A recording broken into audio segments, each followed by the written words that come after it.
خطير. شيكابالا وهلال، شيكابالا بيمر امام المرمى، شيكابالا بيلعبه بالجول. الله!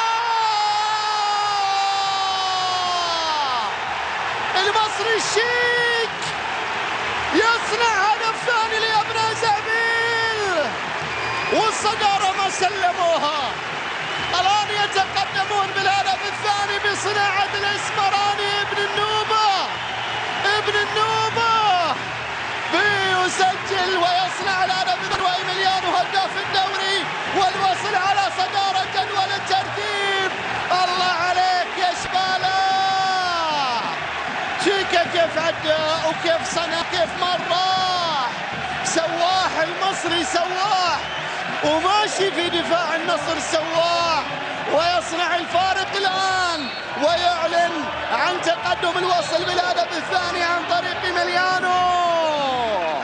إيميليانو الفارو يتصدر قائمة هدافي الدوري. شوف المصري بتعمل ايه شيكابالا، بتعمل ايه يا ابني؟ هدف ثاني جميل من صناعة شيكابالا.